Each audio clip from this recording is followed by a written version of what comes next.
ಎಲ್ಲರಿಗೂ ನಮಸ್ಕಾರ ರೀ. ಹ್ಯಾಂಗದಿರಿ? ನಾನು ಶ್ವೇತಾ. ಜಗತ್ನ್ಯಾಗ ನಡೆದಿರೋ ಸುದ್ದಿನ ನಮ್ಮ ಉತ್ತರ ಕರ್ನಾಟಕ ಭಾಷೆದಾಗ ಹೇಳಲಿಕ್ಕೆ ಬಂದೀನಿ. ಮಸ್ತ್ ಚಾ ಕುಡ್ಕೋತ ಖಡಕ್ ಮಿರ್ಚಿ ಮಂಡಕ್ಕಿ ನೋಡಿ ಸುಮ್ ಕುಂದ್ರಬೇಡ್ರಿ. ಮತ್ತು ನಮ್ಮೆಲ್ಲ ವಿಡಿಯೋಸ್ಗಳನ್ನು ಲೈಕ್ ಮಾಡಿರಿ. ನಿಮಗೇನು ಅನಿಸ್ತದ ಕಮೆಂಟ್ ಮಾಡಿರಿ. ನಿಮಗೆ ಗೊತ್ತಿದ್ದವ್ರಿಗೆಲ್ಲ ಶೇರ್ ಮಾಡಿರಿ. ಇನ್ನು ನಮ್ಮ TV Vikrama digital channel subscribe ಮಾಡೋದಂತೂ ನೆನಪು ಹಾರಬೇಡ್ರಿ. ನಮ್ಮ ದೇಶದಾಗ ಯಾರಿಗೆ ಕಿಮ್ಮತ್ತು ಕೊಡ್ತಿರೋ ಬಿಡ್ತಿರೋ ಗೊತ್ತಿಲ್ಲ.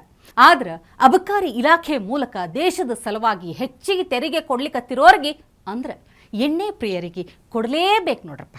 ತಾವು ತೂರಾಡಿದ್ರೂ ಸಹಿತ ತಮ್ಮ ಕಿಮ್ಮತ್ತು ಕಳ್ಕೊಂಡ್ರೂ ಸಹಿತ ದೇಶ ಮತ್ತು ರಾಜ್ಯದ ಆರ್ಥಿಕತೆಯನ್ನು ಗಟ್ಟಿಯಾಗಿ ನಿಲ್ಲೋ ಥರ ಮಾಡ್ಲಿಕ್ಕತ್ತಿರೋರು ಮದ್ಯಪ್ರಿಯರು ನೋಡ್ರಿ.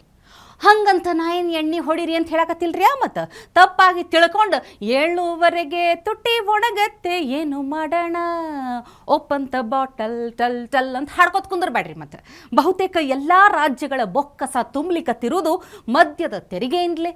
ಹೀಗಾಗಿ ಕರ್ನಾಟಕನೂ ಸೇರಿದಂಗೆ ದೆಹಲಿ, ಹರಿಯಾಣ, ಪಂಜಾಬ್, ತಮಿಳುನಾಡು, ಗೋವಾ, ಕೇರಳ ರಾಜ್ಯಗಳು ಗ್ರಾಹಕರಿಗೆ ಮನೆ ಬಾಗಿಲಿನ ತನಕ ಅಂದ್ರೆ ಡೋರ್ ಡೆಲಿವರಿ ಮೂಲಕ ತೈಲ ತಲುಪಿಸೋ ಬಗ್ಗೆ ಚಿಂತನೆ ಮಾಡ್ಲಿಕ್ಕತ್ತದ ನೋಡ್ರಿ. ಆನ್ಲೈನ್ಯಾಗ ಹಣ್ಣು ಕಾಯಿಪಲ್ಲೆ ಎಲ್ಲ ಆರ್ಡರ್ ಮಾಡೋ ಥರನೇ ಸ್ವಿಗ್ಗಿ, ಬಿಗ್ ಬಾಸ್ಕೆಟ್, ಹಾಗೆ ಝೊಮ್ಯಾಟೊ, ಬ್ಲಿಂಕಿಟ್ ಇವುಗಳದ್ರಾಗ ಗ್ರಾಹಕನ ಮನೆ ಬಾಗಿಲಿಗೆ ಮದ್ಯ ತಲುಪಿಸುವಂಥ ಪ್ರಾಯೋಗಿಕ ಯೋಜನೆ ಜಾರಿಗೆ ತರಲಿಕ್ಕೆ ಮುಂದಾಗ್ಯಾರಂತ ನೋಡ್ರಪ್ಪ. ಬಿಯರ್, ವೈನ್ ಸೇರಿದಂಗೆ ಏನೇನು ವೆರೈಟಿ ಕಷಾಯಗಳು ಅದಾವಲ್ಲ ಎಲ್ಲ ಡೆಲಿವರಿ ಮಾಡ್ಲಿಕ್ಕೆ ವಿಚಾರ ಮಾಡ್ಲಿಕ್ಕತ್ತಾರಂತ ನೋಡ್ರಪ್ಪ. ನಾ ಏನು ಕುಡಿಕೆಲ್ಲ ಇನ್ನ ತನಕ ಟೇಸ್ಟೂ ನೋಡಿಲ್ಲ ಹೆಂಗಿರ್ತದೋ ಏನೋ. ಆದ್ರೆ ಒಂದು ಪ್ರಶ್ನೆ ನನಗೆ ಭಾಳ ಕಾಡ್ಲಿಕ್ಕತ್ತದ ನೋಡ್ರಿ. ಈ MRP ಅನ್ನೋದು ಇರ್ತೈತಲ್ಲ, ಅದು ಈ 10 ತನಕ ಅಂತ ಕ್ಲೋಸ್ ಆಗಿಬಿಡ್ತದಂತ. ಅಲ್ಲಿ ಬರೋರು ಯಾರು? ಮನೆಗೆ ಹೋಗಿ ಕುಡಿಯುವಂಥ ಮಹಾಶಯರು. ಬಾಟಲ್ ಮೇಲೆ ಎಷ್ಟು ರೇಟ್ ಇರ್ತೈತೆ ಅಷ್ಟೇ ಕೊಟ್ಟು ಮನೆಗೆ ಹೋಗಿ ಬೈಸ್ಕೊಂಡು ಉಗಿಸ್ಕೊಂಡು ಕುಡ್ಕೋತ ಕುಂದ್ರವ್ರು. ಅದು 10ರವರೆಗೆ ಅಷ್ಟೇ ಅಂತ ಕ್ಲೋಸ್ ಆಗಿಬಿಡ್ತದಂತೆ. ಬಾರ ಪಬ್ಬ ಎಲ್ಲ 12ರಿಂದ 1 ತನಕ ಓಪನ್ ಇರ್ತಾವಂತೆ. ಬಾರಿಗೆ ಬರೋರು ಯಾರು ಹೇಳ್ರಿ? ಮನ್ಯಾಗ ಯಾರಿಗೆ ಕುಡಿಲಿಕ್ಕೆ ಆಗೋದಿಲ್ಲಲ್ಲ, ಅಲ್ಲಿಗೆ ಬರ್ತಾರೆ. ಅಲ್ಲಿಗೆ ಕಾರ ಬೈಕ್ನಾಗ ಬಂದುಬಿಡ್ತಾರೆ.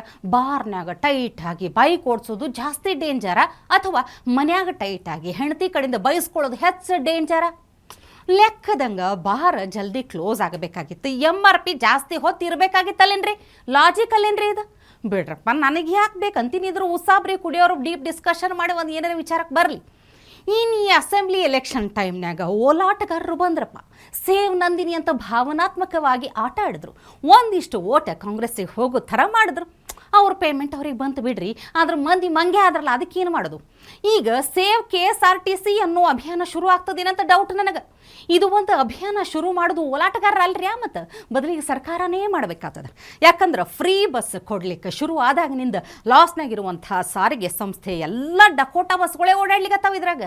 ಅಲ್ಲ, ಇದನ್ನು ನಿಗಮ ಮುಖ್ಯಸ್ಥರೇ ಸೀದಾ ಒಪ್ಕೊಳ್ಳಿಕತ್ತಾರೆ. ಈ 20% ಬಸ್ ರೇಟ್ ಜಾಸ್ತಿ ಮಾಡ್ಲಿಕ್ಕೆ ಮುಂದಾಗಿರೋದು ಯಾಕಂತ ಹೇಳಿ ಅವ್ರ ಬಾಯಿಂದಲೇ ಕೇಳ್ರಿ ಒಂದ್ಸಲ. ಕಾಲ ಘಟ್ಟಕ್ಕೆ ಸರಿಯಾಗಿ ಅದರ ರೇಟ್ ಜಾಸ್ತಿ ಮಾಡ್ಕೊಂಡು ಹೋಗಿದ್ರೆ ಇಷ್ಟೊಂದು ಪ್ರಾಬ್ಲಮ್ ಆಗ್ತಿಲ್ಲ. ನಮಗೆ ಕ್ವಾರ್ಟರ್ ಇಯರ್ಗೆ 3 ತಿಂಗಳಿಗೆ ಈಗ 295 ಕೋಟಿ ರೂಪಾಯಿ ಲಾಸ್ ಇದೆ.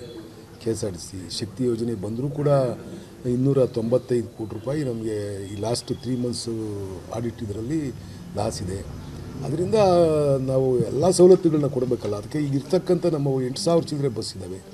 8,000 ಚಿಲ್ಲರೆ ಬಸ್ಸಲ್ಲೂ ಕೂಡ ಅವೆಲ್ಲವೂ ಕೂಡ 9 ಲಕ್ಷ, 10 ಲಕ್ಷ, 12 ಲಕ್ಷ ಕಿಲೋಮೀಟ್ರ್ ಓಡಿರ್ತಕ್ಕಂಥವು.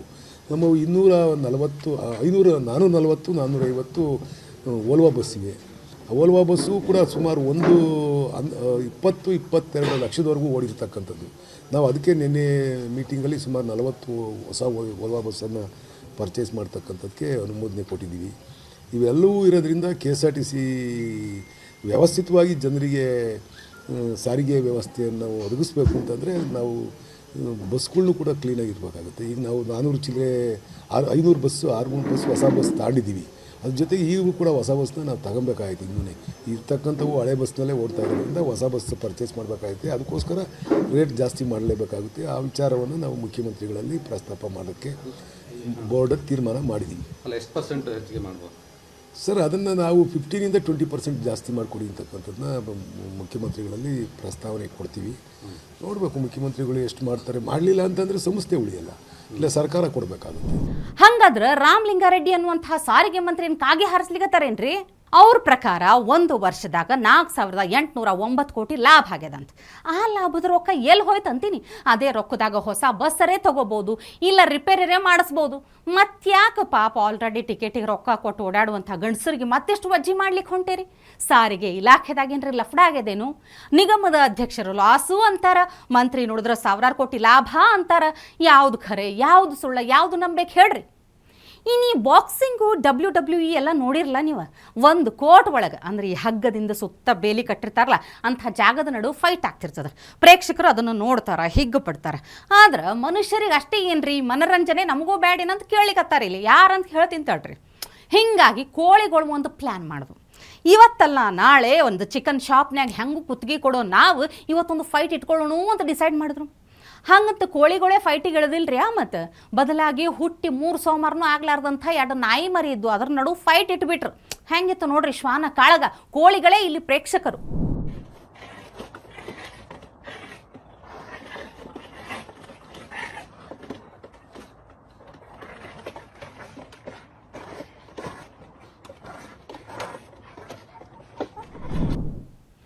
ಅಯ್ಯಯ್ಯ, ಅಂಬಾನಿ ಮಗನ ಲಗ್ನಕ್ಕೆ ಎಷ್ಟು ಖರ್ಚು ಮಾಡ್ತಾರಪ್ಪ ಅಂತ ಬಾಯಿ ಬಡ್ಕೊಳ್ಳೋರು ಏನು ಎಷ್ಟು ಮಂದಿ ಹೇಳ್ರಿ? ಒಬ್ರ ಇಬ್ರ ಏನು ಅಗದಿ ಏನು ಇವರೇ ಪರ್ಸಿಂದ ಸಾಲ ಕೊಟ್ಟವ್ರಂಗೆ ಆಡ್ಬಿಟ್ರು. ಆದ್ರೆ ಅಂಬಾನಿ ಮಾಡ್ಲಿಕ್ಕತ್ತಿರೋ ಚಲೋ ಕೆಲಸದ ಬಗ್ಗೆ ಅಂಥವ್ರು ಮಾತೇ ಆಡೋದಿಲ್ಲ. ಕಳೆದ 1.5 ತಿಂಗಳಿಂದ ಅಂಬಾನಿ ಮನೆ ಬಾಜುನೇ ಸಾರ್ವಜನಿಕರಿಗೆ ಊಟದ ವ್ಯವಸ್ಥೆ ಮಾಡ್ಯಾರ ಅಂಬಾನಿಯವರು.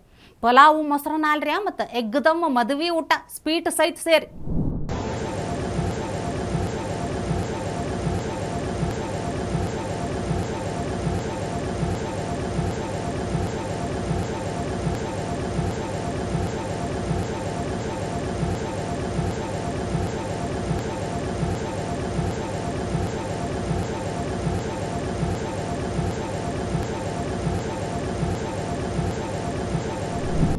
ದಿನಕ್ಕೆ ಸುಮಾರು 19,000 ಮಂದಿ ಅಲ್ಲಿ ಊಟ ಮಾಡ್ಲಿಕ್ಕತ್ತಾರಂತೆ. ಲೆಕ್ಕ ಹಾಕ್ರಿ, 19,000 × 45 ಅಂದ್ರೆ ಎಷ್ಟಾಯ್ತು?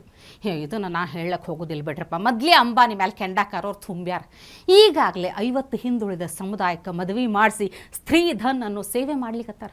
1 ಲಕ್ಷ 10 ತೊಲಿ ಬಂಗಾರ ಸೇರಿ ಒಂದು ಕುಟುಂಬಕ್ಕೆ ಏನೆಲ್ಲ ಬೇಕಲ್ಲ, ಗ್ಯಾಸು ಫ್ರಿಡ್ಜು ಎಲ್ಲನೂ ಸಹಿತ ಪ್ರತಿ ಜೋಡಿಗೆ ಕೊಡ್ಲಿಕ್ಕತ್ತಾರ. ನೋಡ್ರಿ, ಸಮಾಜದಿಂದ ಸಿಕ್ಕಿದ್ದು ಸಮಾಜಕ್ಕೆ ಒಂದು ಸ್ವಲ್ಪ ಮೀಸಲು ಅನ್ನೋ ಅಂಬಾನಿ ವ್ಯಕ್ತಿತ್ವ ಭಾಳ ಗ್ರೇಟ್ ಬಿಡ್ರಿ. ಚನ್ನಪ್ಪ ಚನ್ನಗೌಡ ಕುಂಬರ ಮಾಡಿದ ಕೊಡನವ್ವ, ಚಂದಕ್ಕೆ ತಂದೇನ ತಂಗಿ ನೀರಿಗೆ ಬಂದೇನ. ಈ ಹಾಡು ನಮ್ಮ ಉತ್ತರ ಕರ್ನಾಟಕದಾಗ ಭಯಂಕರ ಫೇಮಸ್ ನೋಡ್ರಿ. ಎಲ್ಲರೂ ಈ ಹಾಡನ್ನು ಕೇಳಿರ್ತಾರೆ. ಆದರೆ ಇಲ್ಲಿ ಇಡೀ ಊರು ಗಂಡಸರು ಇದೊಂದು ಹಾಡಿಗೆ ಕೋಲಾಟ ಮಾಡಿದ್ರು. ನೋಡಕ್ಕೆ ಎಷ್ಟು ಚಂದಿತ್ತಂದ್ರೆ ನಾನು ಹೇಳೋದು ನೀವು ನೋಡ್ರಿ ಒಂದ್ಸಲ.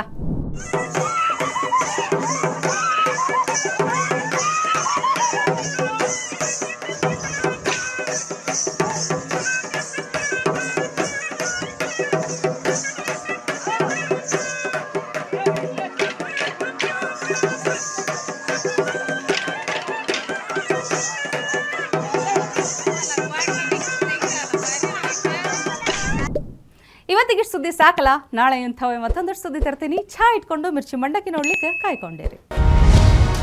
ಟಿವಿ ವಿಕ್ರಮ, ದೇಶ ನಿಮ್ಮ ಕೈಯಲ್ಲಿ. ಈ ಕಾರ್ಯಕ್ರಮ ನಿಮಗೆ ಇಷ್ಟ ಆಗಿದ್ದಲ್ಲಿ ಲೈಕ್, ಶೇರ್ ಹಾಗೂ ಕಮೆಂಟ್ ಮಾಡಿ. ಟಿವಿ ವಿಕ್ರಮದ ಕಾರ್ಯಕ್ರಮಗಳನ್ನು ನಿರಂತರವಾಗಿ ವೀಕ್ಷಿಸಲು ಸಬ್ಸ್ಕ್ರೈಬ್ ಮಾಡಿ, ಬೆಲ್ ಐಕನ್ ಒತ್ತಿ.